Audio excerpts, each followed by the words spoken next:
Canada ప్రధానమంత్రి ట్రుడోని Trump అవమానించడం కొనసాగుతూనే మళ్ళీ మొన్న ఏదైతే ట్రంప్ వచ్చిన తర్వాత పరిగెత్తుకుంటూ వచ్చినటువంటి కెనడా ప్రధానమంత్రి ట్రంప్ని కలవటం, అంటే బైడెన్ కంటే కూడా ట్రంప్కి ప్రయారిటీ ఇచ్చాడు, రేపు రాబోతున్నాడని.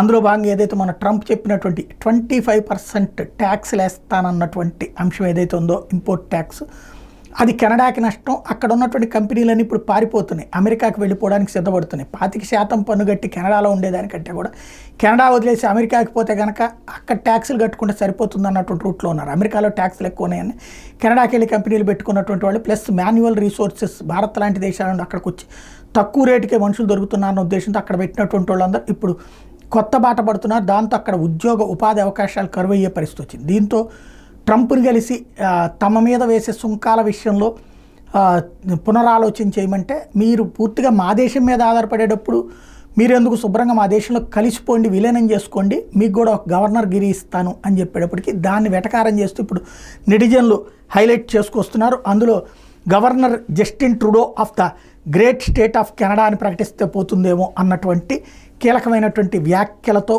సోషల్ మీడియాలో వైరల్ అవుతున్నాయి.